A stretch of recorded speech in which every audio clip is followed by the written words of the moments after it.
We're on? Okay. Ladies and gentlemen, welcome to Film Hustlers.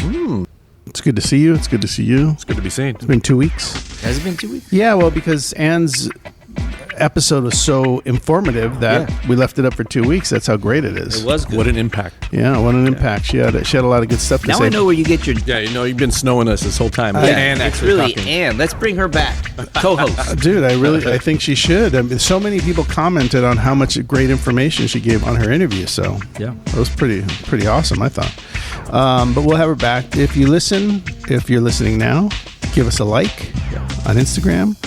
Review us on Apple Music. Give us some stars. You decide how many stars. I'm not telling you to give us 5. There's 5 to give. You can give 2 if You can give 2, 3. You can want give to us be an a dick, opinion. you Hey, want. one is better than You no can stars. say you don't like it. I like it. I don't like it. It's up to you. It's okay. Free country. But do something. Yeah, so it was a good week. I'm deep in editing on the Netflix movie, which is nice. Have you seen considering? I have. Yeah. And I feel really good about it. Yeah. Lots of good music, lots of good acting, lots of good directing. You know, Netflix is a great company to work with, and Rusty, the director's terrific. Michael Javlov, our editor's, a lot of fun to work with. So we've been having a good time. Are we going to have Rusty on? Yeah, we're gonna have Rusty on for sure. Yeah.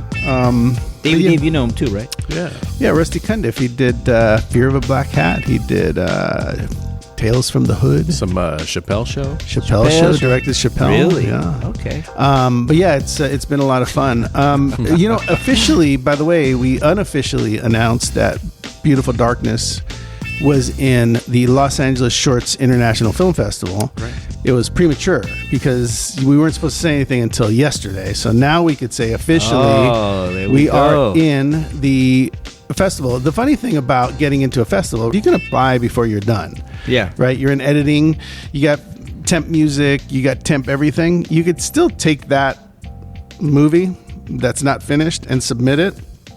And if you get accepted, no matter how many times you produce a film or direct a film, you forget all the things that you have to deliver. Yeah. Right. So we got accepted to the Los Angeles Shorts International Film Festival, which is from the 19th to the 27th of July. Do we have a date yet? No, but they will announce officially. They were supposed to announce officially on the 20th. They did not. But if you go to their website, it says announcing lineup on the 30th. Oh. Okay, cool. And I think that's partially because all of the filmmakers have to deliver their DCP by the 30th. So if you don't deliver your DCP, That's they just our leave text you off chain the right list. now. Yeah. With Alarcon. They'll leave you off the list, right? So you either deliver it or you're not in. Yeah. So you have to deliver a DCP. What's a DCP? It's a digital version of your movie. It does cost a little bit of money to do it, but not a ton. Like our 15, 16-minute movie is going to cost $300. No, that's not bad. They give you a 4K and a 2K, and with that you can project from a digital projector. Yeah. They use this in all the movie theaters and stuff. So we're going to do that. We actually we had to make a decision to spend more money that we didn't have to do the sound mix. Which, let me tell No, you. Yeah, talk to me about sound mix. Very critical of the sound, man. Like, it's like one of those things that no one thinks of, but it's like the most. it's so so important. prevalent, but it's so important. But this mix actually was surprisingly good. Yeah, let me tell you something. I called Ray No. You know how it is? It's like I noticed the sound was up to par, but now with this sound mix, it's like I don't notice it, so I know it's good. Yeah, exactly. I called Ray Spees, right, who's been a friend of mine for years. Like when I can't even remember when. It must have been 90, 96, 97. Danica days. Yeah, no, I mean 96, 97 is like East Side days. Oh, wow. Poor White Trash days. Well, actually, this was 96. But anyway, when I first started in the business, I bought Avids and I rented them, but I didn't really have anywhere to put them. So I went to the sound house, which was called Coley Sound. It was on 816 Seward, like in the middle of Hollywood. Yeah. So I went, and it was a sound building, and I walked in, and the guy who ran it had 2 closets, and I said, "Hey, do you have anywhere I could put a couple of Avids and create edit bays?"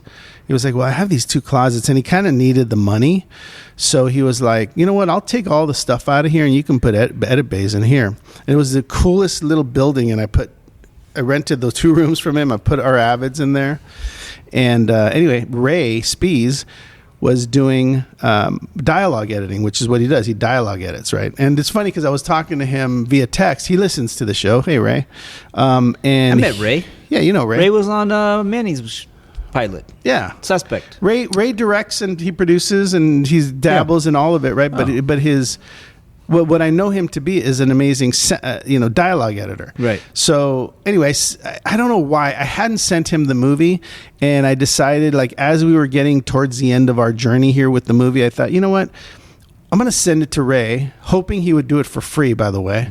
I do the whole mix and everything for free. I was thinking to myself, like, that's how delusional I am after all these years.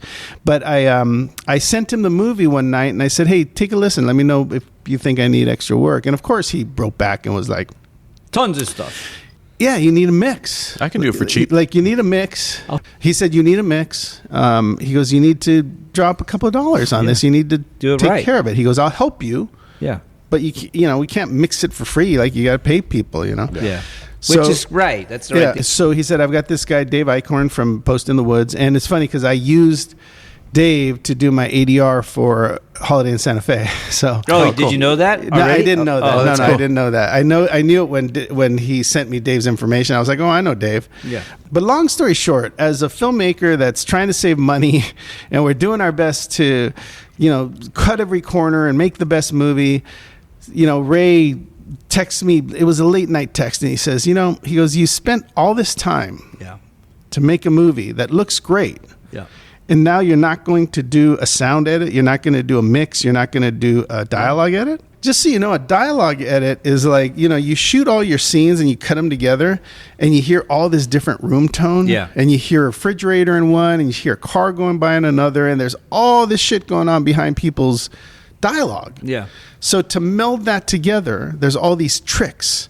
And a dialogue editor cuts out all the sound in between everything that you're saying. So the minute I start talking or stop talking, the dialogue edit begins. Yep. Right? He tries to match up all these songs. Have you ever been on a set where they go room tone 1 minute? Yeah. And everyone is quiet? Well, that room tone gets pulled out and laid over a scene so that it all sounds the same. It's a lot of work. But it's very detailed work. And Ray, very important. Yeah, Ray says it's like the unsung hero work, Yeah, right? for Because sure, no one for sure. ever understands what that is. It's tough. So we did the work. Dave mixed the movie. And one of the issues I was personally having with the movie is that there's all this great music in it, but you couldn't hear the dialogue because the music has these peaks and valleys and there's a lot going on in the music. Yeah. And it ends like this victorious sort of like Ben-Hur ending, right? Where it's like the music's thundering over the scene.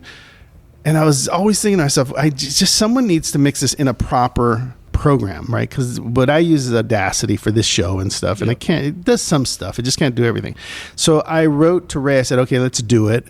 Dave sent me an estimate.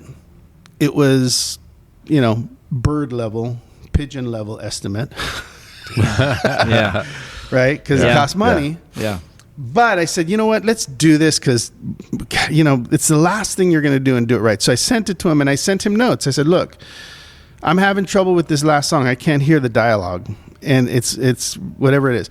So then the work that Ray did, which was dialogue edit, he took all that dialogue and made it pop. Yeah. Yeah. Yeah. So then the mixer takes that dialogue and lays it on top of your music. Yep.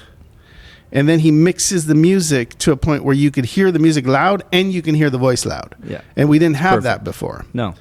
So when you get in a theater, that's what you're going to hear. So, yeah, I mean, thanks to Ray, our movie has a really professional sound mix and a really great sounding dialogue edit, and no one's ever going to know what the hell I'm talking about Well, that's because good. you got to do it. That's what I'm saying. You'll never notice it if it's done well. Well, you're never going to think like, ooh, the sound, like what's happening, right? Everything, even the cars going by. There's there was cars going by when Santoro walks into his house. Yeah. There was a car going by that you never heard. Now you hear it. And also the plane is different too. Which The is plane really cool. is different. Yeah. The car going by, it sounds like it's Yeah. going away. Right. Yeah.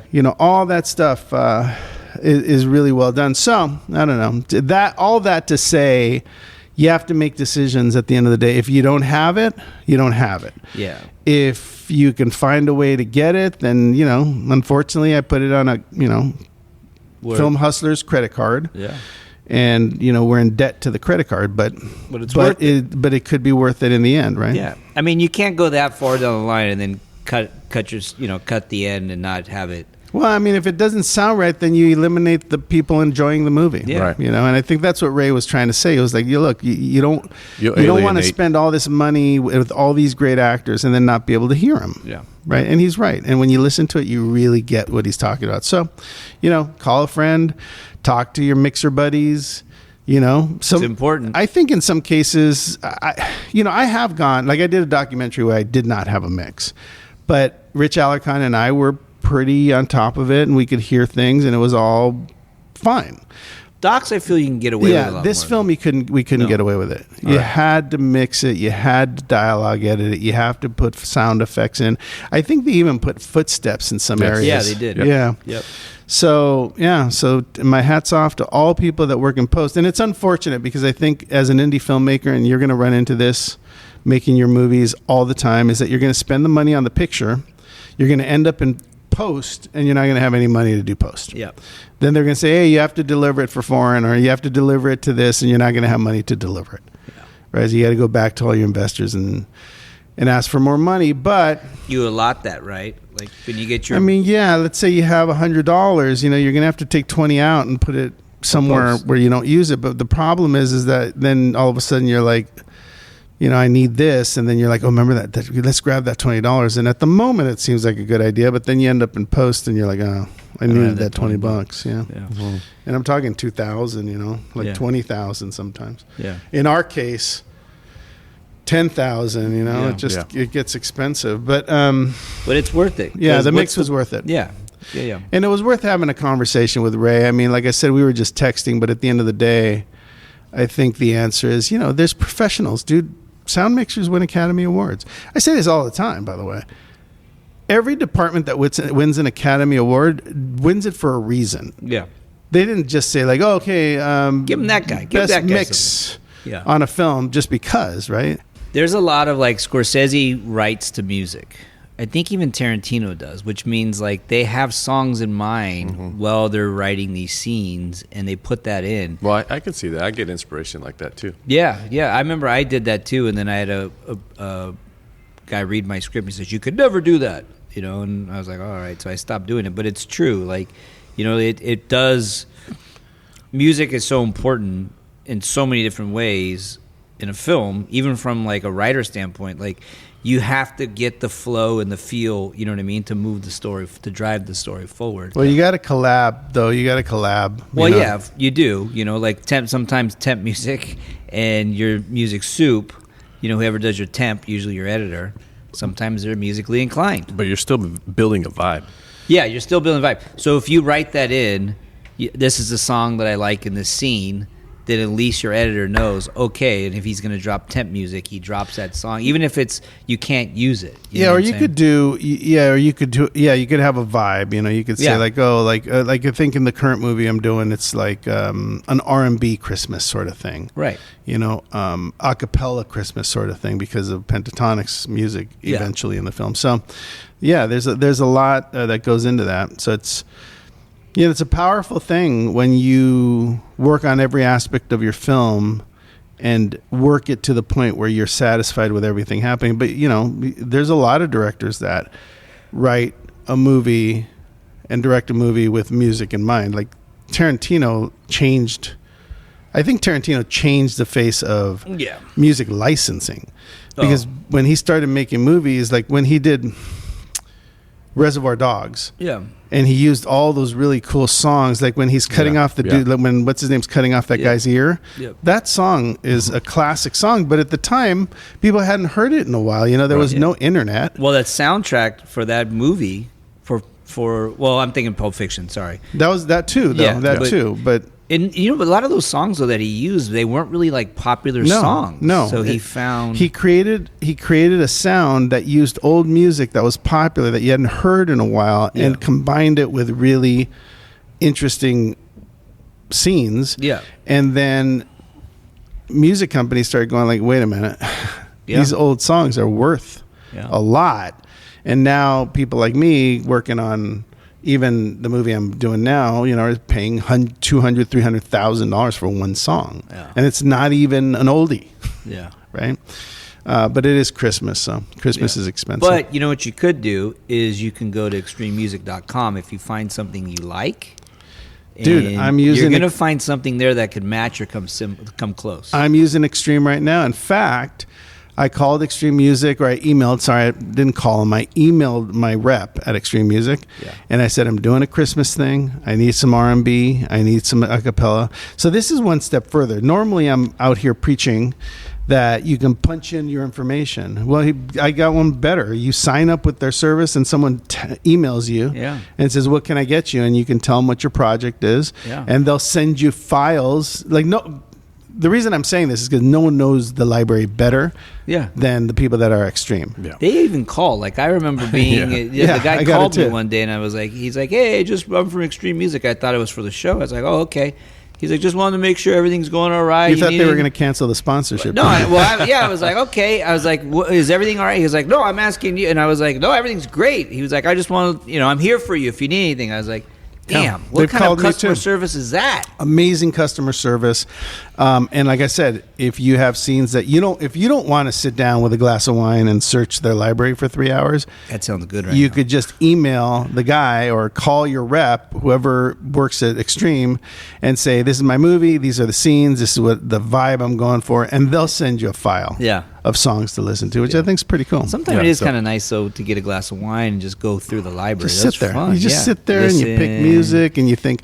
It's kind of like being in Google. Like, you know how sometimes you're like, how can I say this to Google so I can get the result I want? It's the same thing at Extreme. What combination? Spend hours in there. Yeah, what combination of words do I use to get them to give me a song that's not the same as what I... if it's because sometimes I'll punch in Christmas, but then I'll start thinking maybe I want like guitar Christmas, like flamenco guitar or a jazz trumpet or a cappella, so you combine all of these words, and then it gives you the ability to also add a word. So like if you're looking for something happy or inspirational, you just add it. So in addition to Christmas and R&B, it says happy. Inspirational and happy. So thanks to extrememusic.com for letting us do that. By the way, you foo seen the color corrected version of Beautiful Darkness? Yeah, it's unbelievable. Yes. Unbelievable. I was like, that's crazy. 4K. You had to take a seat, Robert, and sit back for a minute. I did. Well, I saw it on my phone, and I had to stop my car because I was like, this is too good. And I watched the thing, and I was like, that's crazy how good that looked. I mean, and you didn't want to do film. Remember Davey Dave? Galvan was here, and he didn't want...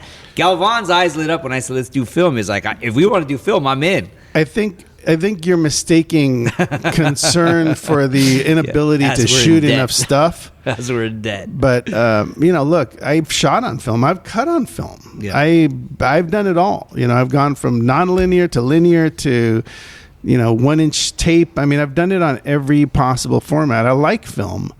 But is it your best shot at doing something great? I don't know. The fact is that you make a decision and you move forward, right? I think you did I think you made a good movie. It looks amazing. Yeah. The Caravaggio things comes through very clearly. Now, that wouldn't happen if it wasn't for Ryan Galvan, right? Interpreting the vision. Yeah. But he did get it and he did do it. So... Having said that, I pulled over. I looked at it. I couldn't believe it. The blacks were so deep and black. It was cool. Yeah, it was very cool to see. So I think it has to do with the context too. Yeah, this was a deep, dark movie. You know what I mean? Yeah, and I think it had to be, and it looks real. Like when Pepe's dying, like that opening scene just feels like, I don't know, like that kind of light, like you've been there, like you've been in that dark, weird. Space. It was that's one of the coolest things about photography is that when you're able to like recognize the light. Yeah. Sometimes you don't recognize it. It's all just bright. Right. But sometimes you'll look at a piece of light and that emotion, like you have a memory of that emotion or you have a memory of you being in that sort of light and it changes things. That's why people win Academy Awards for DP, for being a DP, Well, the whole point of what we're trying to do is to move people. Yeah. It's not how good the writing is. It's to move people, move the audience when they watch that movie. Well, speaking of moving people. What, do you want me to move? Yeah, can you move over there? No. Oh, I forgot what I was going to say. Mm-hmm. I had a good one, too. Oh, speaking of moving people, we're going to be in this film festival. We don't know what day yet, but we may also have a screening of the movie. You can go to the festival if you want to see the movie, like with a bunch of people in the festival. Great, you better go to the festival. But we're going to screen the film for ourselves. Yes. We're going to screen it on a screen so that we can check it and quality control it. And we decided to do it in a bigger theater. Yeah. So if you're listening and you want to come, we'd like you to be there. Do we have a location or not yet? We don't have a location yet, but by the next show or the show after, we should have it, and it should be sometime in July. Yeah. So if you guys want to come to the movie, free of charge, by the way, free of charge. It'll be somewhere in Los Angeles, probably in the Valley somewhere, something like that. We'll pick a screen. We'll have some cervecitas. We'll have like some M&Ms. Some kombuchas. We'll have some kombuchas, some Flying Embers. That's right. Other kind of beer, right? We'll have some beer there.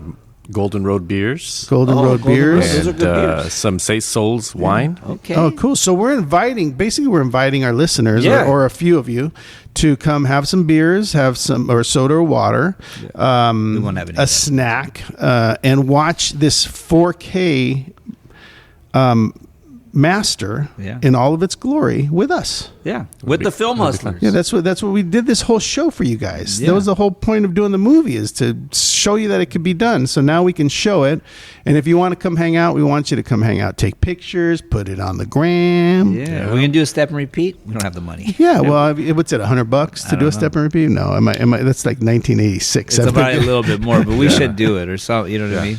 I'm working on it. We'll get a tagger and do a piece of candy. There you go. But it's definitely exciting. So if you want to come, we want you to be here. I think it's going to be a weekend. I think we'll do a weekend, probably a Saturday or Sunday. Saturday. Let's do a Saturday. You could drive up if you live in San Diego, if you live in Riverside. Just drive up and hang out, watch the movie. It's only 16 minutes long. Yeah. So come out, watch it. You can still make your evening plans, have dinner, go to a party, go to a carne asada. But we'll probably run it a few times, right? Depending on where we get. Yeah, no. We're running. No, we will definitely. So, like, let's say we were screening at 5 and you miss it. Yeah, we're gonna screen it again at 5:30, and you miss that. We're gonna screen it again at 6. Or watch all three. 6:30. Yeah, or you can stay and watch all three. Yeah. Standing room in some of these theaters is up to 70, 75 people. Yeah. So, and then we're gonna have cervecitas in the lobby. So guess what? You could have some drinks first, go watch it, come back, have some more drinks, watch the it second again, one, then come back, have more drinks. Get your T-shirt.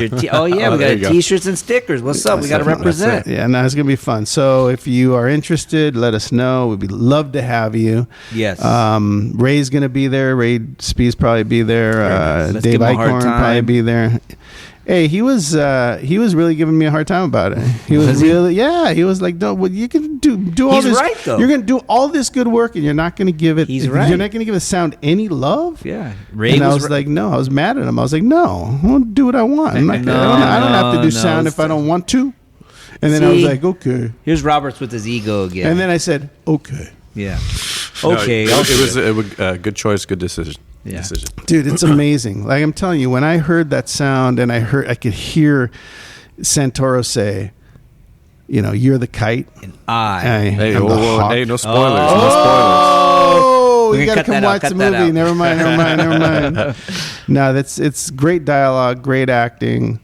What was really interesting too is like, we don't have a straight shot on Emilio when he's talking to Santoro, but now he's illuminated almost. Yeah. You could see his face clearly as he's talking to Santoro from the side. Why'd you do it? Hey, why'd you do it? Hey, do no what? No spoilers. No quotes. Why'd you flip? Hey, no spoilers. Come on. We'll do the whole dialogue in about 15 minutes. Yeah. But here's the most important thing, Roberts. What's next in the can? I mean, we're not done with this, but we're close. We're coming to the edge, which is really cool because our whole point of this season was to go from concept to delivery, right? Yeah. And we're there. We're about, if Rich, gets that DCP done, we're ready to go by the 30th, Right. So then we got to move forward. Ride that wave. Right. We're going to ride the wave, but you also got to be ready for what's next. I mean, I know we talked about Beautiful Darkness coming out as a series, and did we talk about that on the show? Like the ideas of what we wanted to become? No, I mean, but it's a good feature. It's a good point. I think because you got to be ready. Right? Yeah, if you do a movie, if you do a short, if you do a movie, like you need to be ready to be asked what's next by someone who likes your work. Right. Yeah. The whole idea is to prepare for success. Right. You don't do a movie so that's your last movie. You do a movie because you want people to notice, maybe the people that you've been trying to impress, haven't been impressed, and then you do a movie, and then all of a sudden they're like opening their eyes in a different way. I told this story a long time ago on maybe when Lori David was on the show. Yeah. But I talked about, like, she wanted to be a director, and I was raising money at the time, producing, and we partnered up, and she was like, and I couldn't figure out how to make her a director. Like, I didn't, I appreciate when people want to be directors. I get it. Yeah. It's a passion. But you can't just, Did she write too, or just direct? She mostly just directed. Okay. Directed and produced. Yeah. But she came and she was like, I really want to direct. And we're like, yeah, let's make it happen. You get together with people and you're There's the Robert. I love that one. Yeah, let's do it. You get together with people, and when you connect with people, you're like, you want to make it happen, right? I'll produce, you direct. That sounds like a good plan. And then you go home and you realize, how am I going to do that? You can't just make someone a director, right? You have to convince other people to give you money so that this person can direct. It's not as easy as it sounds. But then I was like, we tried to have the conversation with investors, and they just weren't buying it. Yeah. And then she decided on her own to get with this writer, actor, producer, director himself, Doug Van Beber, and they got together and they were like, hey, let's do a series of shorts, comedy shorts. Yeah. One about, they were going to do one that was the Ebonics Sound of Music. Okay. Right. So, which was silly, but it was funny. So anyway, he wrote it, and then he wrote another one, and then he wrote like 3 shorts, and they were very funny. And then they raised, like, I don't know, amongst themselves, they raised like $1,000, and they went out and shot them. It's probably less. Like, I'm sure she's going to say 500, but they went out and shot them. He starred in them. Yeah. And they were hilarious, and they were really well done. And she put them on YouTube, and people were watching them. And long story short, I used them. I got motivated by her, by her talent and her shot abilities, and I started pitching her to do the movie we were working on, which was Bravo at the time, and the investor bought it, and next thing you know, she's directing her first feature, feature film on film. Yeah, it's great too. Like YouTube, with that said, it reminded me. So we had a buddy, I don't want to say buddy, a guy who he was a writer on America's Best Dance Crew, which isn't scripted, but he was a comedian and an actor, right? And he did a spoof called The One Mic by Nas, but he had one line on The Sopranos. Like, he was an actor and they gave him one line.